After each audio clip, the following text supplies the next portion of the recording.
People in Ann Arbor say sophomore quarterback Bryce Underwood looks like a different player in camp all of a sudden. Apparently, he's been outstanding. And now Michigan thinks it's all in the Big Ten championship of college football playoff race. Let's talk about it. Locked On Big Ten starts right now.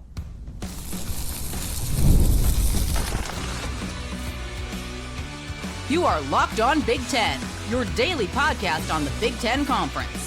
Part of the Locked On Podcast Network, your team every day. Hi, I'm Craig Sheeman. Coming up, we'll have our top 10 Big Ten observations from the weekend. Dan Lanning speaks out against eligibility, and the Buckeyes name their captains, plus an injury for the Trojans going into game week. But first, reports going into the weekend all say Michigan quarterback Bryce Underwood has flipped a switch. It's rolling now. It's clicking. It's happening. He's finally becoming the quarterback that people expected when Michigan flipped him from LSU with a $12.5 million name, image, and likeness contract. But after a disappointing freshman year last season and a startlingly disappointing spring game, according to me, at least that was my opinion, people in Ann Arbor, including head coach Kyle Whittingham, are starting to eye the Big Ten championship game and a college football playoff berth for the Wolverines. Whoa. I always thought they were kind of on the fringe. Like we mentioned last week a couple times, they're a team on the edge. Like I think playoff-wise, the Big Ten's got 3 automatics with Indiana, Ohio State, Oregon. Probably a 4th in USC, but I said keep an eye on a couple other teams. Michigan is definitely one of them. And I'd like to know what the heck has happened the past couple of weeks in camp, wouldn't you? So according to reports, going into the end of the week, Michigan just held their final fall camp scrimmage.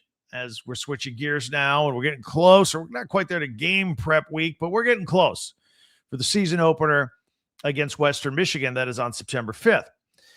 According to some who were there, Bryce Underwood looked more decisive than they've ever seen him. That was a source who was there and reported by Chris Ballas from thewolverine.com. They said the light seems to have come on. He said Underwood is putting it on a rope, just zipping it around here. Now, by the way, arm strength has never been a problem for him. Throwing the ball on the rope, I've never criticized him of that. He's got an arm. But I've always been concerned with his lack of touch on those explosive plays downfield and dropping a ball in. You know, being on a rope, that's where he ends up overthrowing a lot of his receivers down the sideline. That's the first thing I'm going to be looking for improvement in the next time I see him. Now, the offensive line in front of him apparently is hanging with the Michigan defensive line in 1s versus 1s. The defensive line is considered as a strength of this football team. So that's good news. Now, Underwood started this scrimmage by leading the offense on a 16-play touchdown drive where they just mowed it down the field. Kyle Whittingham noted how Underwood's development had been on an upward trajectory the entire camp here this summer. Whittingham also said, previously at Michigan, when he took over the job, maybe Michigan will be about a year away. I think he tried to quiet everybody's expectations just a little bit, but not if Underwood takes a big step forward. If he does, all bets are off or on for the Wolverines, who suddenly think they could compete for a Big Ten title and land a college football playoff spot. I actually agree with that. Again, they're a fringe team, and if they get any kind of improvement, it's been a running theme on this podcast all spring and summer. If Underwood could take the step up, he's going to have the running game to back him up. If his receivers can hang on the ball, they're going to have a good defense. Everything's in place. You start clicking with quarterback play, now you have a football team. In fact, Whittingham's checklist for success: Underwood stepping up, take care of the ball, establish a strong running game, and a running game that they can rely on week in and week out, no matter what else is going on.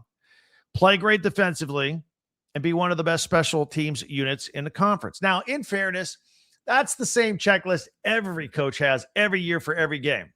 But the team that checks the most boxes, they're the ones that usually win, right? It's pretty simple. Now, back to quarterback play. Witt says Underwood is playing faster. He's grasping the offense. He's making great decisions. He's coming into his own with about 2 weeks to go before the first game. People are getting excited over there. Offensive coordinator Jason Beck late last week said that he announced, all right, well, this was practice number 13. He says Underwood has had 13 good practices. He is consistent. No more ups and downs. But the thing that I noticed the most during the spring game is he looked like the same old Bryce Underwood back then in April, the same one that we saw last fall. Poor footwork, arm motion, throwing off his back foot, just relying on the strength of the arm. Now he's climbing into the pocket. Now he's really stepping into his throws, the delivery, the mechanics, the footwork, the decision-making. Apparently, it has all improved drastically. Like I said, it's coming together from what we hear. That's got to be music to Michigan fans' ears. That's got to be the music they've wanted to hear since Underwood stepped foot onto campus as a 17-year-old. Again, we got to cut him some slack. He was a 17-year-old when he arrived on campus. Now, I'm also hearing wide receivers, Andrew Marsh, Jamie French, J.J. Buchanan, all actually catching balls. Wide receivers did Underwood no favors last year in his freshman year. Ton of drops last year for the Wolverines. But I'm glad to hear the offensive line is looking good. You know, they were one of the most youngest offensive lines in the country last year, but we all knew they were very talented, and we all said, all right, if they stay together, stay injury-free, they're going to grow into just a monster of an offensive line. It sounds like they've taken a step forward as well. And you got a offensive line like that and a pair of running backs for Underwood to hand off to like he has with Jordan Marshall and five-star freshman Savion Hyder. Look out. Michigan will be able to lean into that running game again. Look, we all know that Michigan's always going to run the ball. And we know that Kyle Whittingham loved to run the ball at Utah. That's what he did. This is a good fit. Former Michigan tight end and Big Ten Network analyst Jake Butt, he expects Michigan to lead the Big Ten in rushing and be top 3 in the country. Now, that's a tall task. I don't know if I expect them to be that good. If they are that good, if that comes to fruition, Michigan will be in the mix. And along with that defense, Michigan will be in the mix and try to get into that conference championship game and at the very least get into the 12-team playoff and fight USC for that 4th spot if we only get 4 teams in. Can't imagine if we get 5, but it could happen. It could happen. A couple other notes for you. Speaking of the defense, Rod Moore is somebody that we focus on a lot here. Their safety. He was on the national championship team, got hurt that winter right after that. Really been out for 2 years, basically. Got on the field a little bit last year. He is making strides. He made it 4 straight practices in a row this past week for the first time ever since his devastating knee injury in the winter of 2024. So that's good news. And also regarding quarterback play, we all know Bryce Underwood's QB1. The backup battle apparently has been interesting. Colorado State transfer Braden Fowler-Nicolasi has closed the gap, reportedly, on Tommy Carr. We were big fans of Tommy Carr in the spring game as well. Y'all know his brother, going to be a Heisman favorite at Notre Dame this year. We all know the Carr family history at Michigan. It's a great story, but nice battle going on for QB2 behind Underwood at this point at Michigan. Michigan fan, I want to hear from you. I mean, it's been kind of a quiet summer. It's kind of been a kind of a wait and see situation on Bryce Underwood. It still is a wait and see situation with Bryce Underwood. We got to see it. We got to see it in games. We got to see it in games against good teams. The Oklahoma game will tell a lot. But I want to hear from you, Michigan fan. You guys are always still out there in the comment section. Always speaking up. Today's the day. Let's do it. Let me hear from you. What do you think? Are you ready? Are you all in on Underwood? Or you have to see it before you believe it? Or are you like, hey, this is what I've been telling you all along? Hit me up in the comment section. Thank you, all of you, for making us your first listen each and every day. YouTube viewers, please hit that free subscribe button. That way you'll get the latest episode of Locked On Big Ten before anybody else, as soon as it's available each and every day. You'll get alerts when we go live on Saturdays once the season starts. That's always a blast. We invite you to tune in. And if you guys will share, follow, like, and comment, that helps other people find our podcast as well. If you're on Apple or Spotify, please hit the plus button. Plus follow on Apple, top right, and the plus save button for Spotify. That helps people find us too. And you can all visit our website, talkbig10.com. We archive all of our podcasts there. Plus, we have 18 different Big Ten stores for you can get Big Ten merchandise. Get some Michigan football shirts with it on the logo, pennants, hats, T-shirts, all right there with our podcast at talkbig10.com. ODU.com. Coming up, Dan Lanning's thoughts on these NFL kids that might be coming back to college. I mean, not might, they are. Ohio State has named its captains for the upcoming season, including the Black O, who's wearing that jersey. Oh, and one of their commits just lit up the scoreboard in high school this past week. We'll tell you about that. And it's game week for the Trojans. How healthy are they? And we'll have our top 10 Big Ten observations from the weekend. That is all next here on Locked On Big Ten, part of the Locked On Podcast Network, the #1 sports podcast network.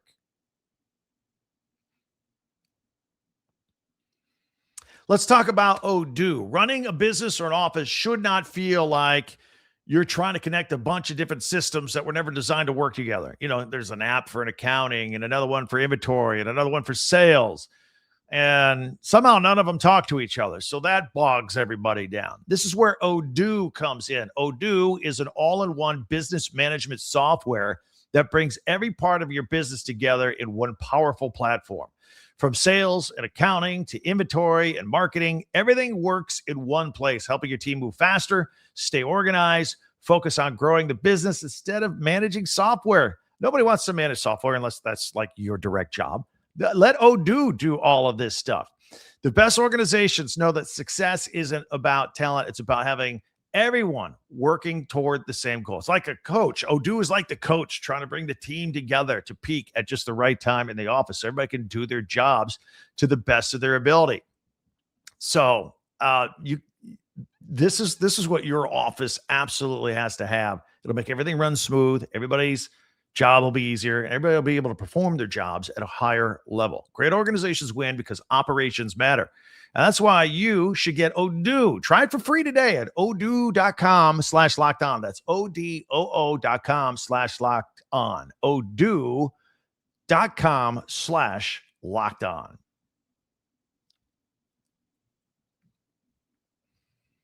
Thank you for checking us out here today on Locked On Big Ten. We're here every day. I hope you are too. We call you everydayers. If you're once in a while, try us out a few more times. Make it a habit. We're here every day. We always appreciate that. Hit that free subscribe button so you never miss a single episode. Be the first one to get it. And if you could share, follow, like, and comment, we would appreciate that as well.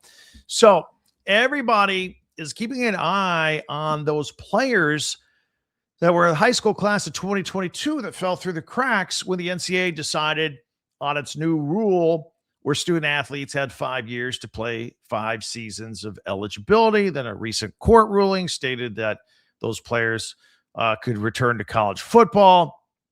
Even if some were in the NFL already, there were, some kids that did not make it to the NFL that were not good enough, like Indiana's Stephen Daly, who was ruled originally he could come back, but then on Friday there was a new ruling that he can't. He still has legal options. A lot of players like him. Remember, he was the one that tore up his knee celebrating Indiana's Big Ten championship win over Ohio State. Then he missed the rest of the playoffs of the national championship, and now he's not in the NFL.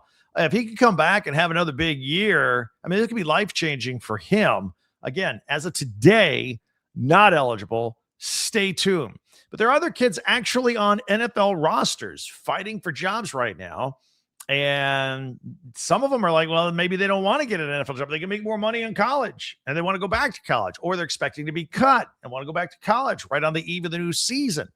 Again, back and forth in the legal process in the courtroom. Look, I feel like if you've gone through the draft process or you signed an undrafted free agent contract and you're currently in a camp with an NFL team, I don't think you should be able to come back to college. That's my opinion. It goes against the spirit of the rule. But Oregon football coach Dan Lanning, he spoke on this last week. He agrees with me, by the way, regarding kids in NFL camps. His exact quote was, "You're a professional now. Once you declare for the draft, so to let all those players come back, fair or unfair to them, it's unfair to the sport. And I think it's unfair to the players that are on current teams for those guys to be coming back," quote unquote. That's Dan Lanning at Oregon. I agree with him. I agree with him on that 100%. Do you? I'd like to hear your comments on that as well. So last week, we gave you the Michigan team captains for the 2026 season. Now it's time for the Buckeyes. Got a long list here. Julian Sand and Jeremiah Smith, no surprise there. Kenyatta Jackson Jr., Jalen McClain, Peyton Pierce, Brandon Innes, and Austin Sarabelt, offensive lineman. Innes, by the way, will wear the block 0. He'll have the honor of wearing the block O, the 0 this year for Ohio State. So that's pretty cool. Great news for future Buckeyes. So a Buckeye commit since December of 2024, quarterback Brady Edmonds set a Huntington Beach single game passing record with 446 yards passing and 6 touchdowns passing in his team's season opening 42-14 win over Milliken. He now has 98 career touchdown passes over 37 games. He's 6'5", 235. So 4-star for the class of 2027. He keeps having games like that. He's going to be a 5-star. His favorite target is a 3-star wide receiver, Dylan Bruce, who had 10 catches, 225 yards, and 3 touchdowns in that game. So it is game week for USC. Everybody gets going the following week. We've got like Rutgers on Thursday, Michigan State on Friday. We got Illinois playing. We got a few games next week. But USC is going this weekend. So it's game week for them. Going to take on San Jose State. Sophomore defensive lineman and former class of 2025 blue chipper Jakeem Stewart. He's got a bad foot, not season ending. Is expected to miss the first couple of games and then expect to be back for the Trojans' Big Ten opener versus Rutgers. So good news, bad news. At least it's not out for the whole season, right? Speaking of Rutgers, they like to schedule MAC schools for the non-cons. Got a lot of high-scoring games last year against those teams.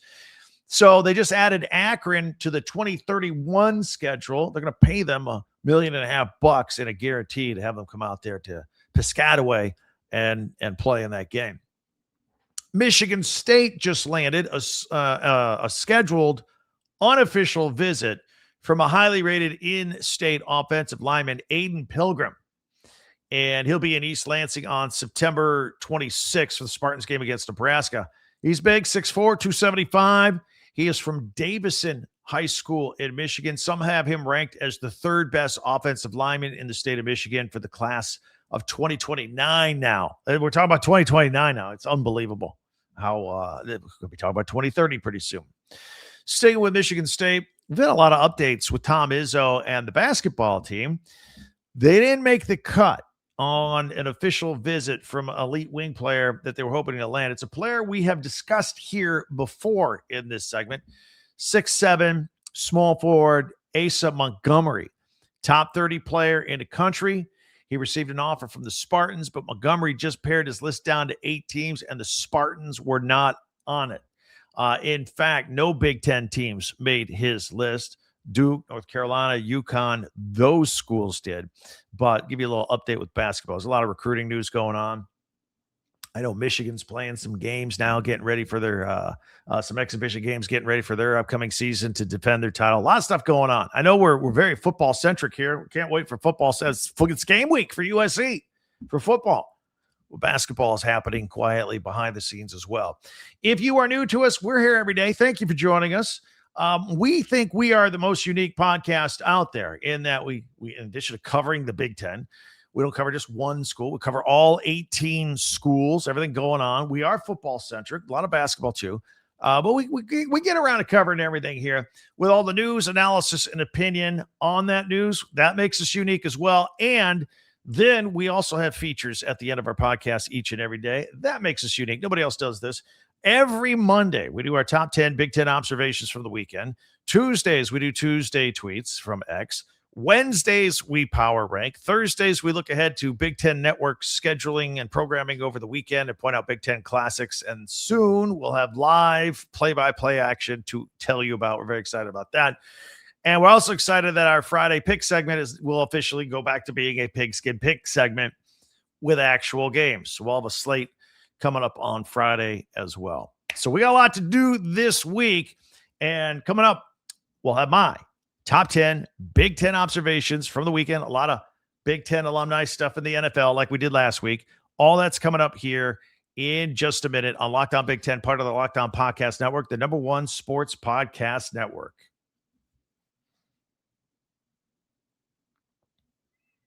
FanDuel and baseball fans, if you think you know who's hitting a home run today, got a feeling, or maybe you follow it really closely, FanDuel is giving you a free chance to call your shot with daily dingers. It's easy to play.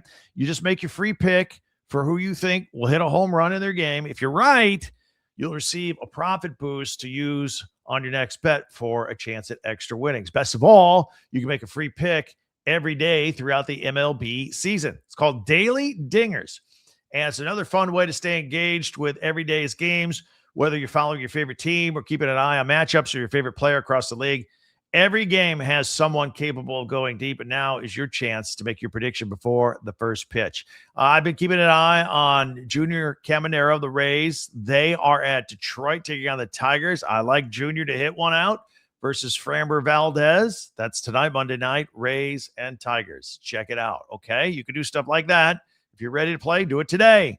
Join all the action at FanDuel.com. That's FanDuel.com to play Daily Dingers and make your free pick on who's hitting a home run. Play ball and swing for the fences on FanDuel, an official partner of the MLB.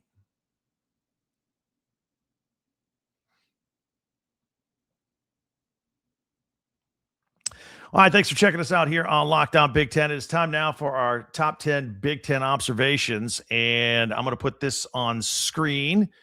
And there we go. These are my observations over the weekend, okay? So first thing, this doesn't have anything to do with the Big Ten. I just thought it was something really, really cool. And it was the IndyCar race in Washington, D.C. Thought that was really interesting. They designed a road course going in and out of all the monuments and all that stuff. I thought that was really cool. That made our observations for the weekend as well. Let's see here. What else we got here? Put these on the screen. Drew Aller, former Penn State quarterback Drew Aller, went 11 of 23, 110 yards. I've been watching his development there with the Steelers. Pittsburgh lost to the Jets 17-0. That wasn't good. By the way, also, former Big Ten player Will Howard from Ohio State. He was 10 of 15, 74 yards, but he threw 2 interceptions in that game. So not good. Not good. All right.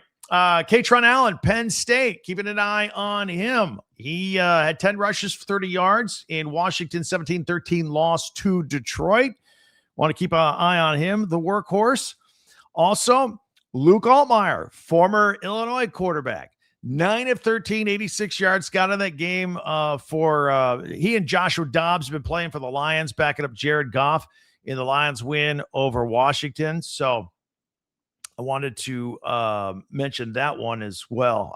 I'm keeping an eye on him. I think it's going to be interesting to see. I think he'll be QB3, but I think the Lions want to develop him a little bit. Meanwhile, former Rutgers quarterback Ethan Kaliak-Manis, 11 of 14, 162 yards in Washington's loss to Detroit. He's gotten a lot of playing time the first 2 weeks. They're giving him a good look. Also, former Michigan quarterback J.J. McCarthy, he started in that 13-3 loss for the Vikings to the Ravens. He took 18 snaps. They wanted him to play another series, but he got banged up. It is not looking good. Former Minnesota quarterback Max Brosmer, I think, is going to get that spot. I think they're going to get rid of J.J. McCarthy. That's what I think. Not sure, but that seems to be where it's headed. And there's Max Brosmer on our list as well. So he did get in there after J.J. McCarthy and completed 11 of 17 passes for 98 yards, but did throw an interception as well. All right, elsewhere, other Big Ten alum, former Indiana running back Kalen Black, 8 carries, 33 yards for the 49ers to beat the Chargers 41-17, just put the beat down on them. And again, with this Christian McCaffrey situation, whether he's going to be playing or not, might be a chance for him to stick and maybe make some progress and impress some people this year.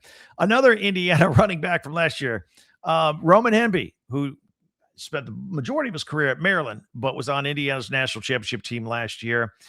He also got in for some action for the Raiders. He's teammates with Fernando Mendoza and had 6 carries for 26 yards, also caught a pass for 3 yards as well. And then our number one observation going into the weekend, this goes back to Thursday, Fernando Mendoza. A lot of eyes on him, a nationally televised game for the preseason, and got in it through that pick 6. That was not good. But, it was interesting. Numbers-wise, it was kind of pedestrian. You throw in the pick 6. But you got guys like Troy Aikman broadcasting that game to just rave about Fernando Mendoza. He's going to be it. He's going to be able to do it.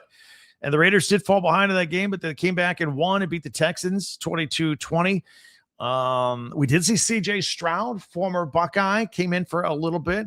He got a new look, changed up the dreads, different style, looks good. He looked good on the field and it got out. Big year for him.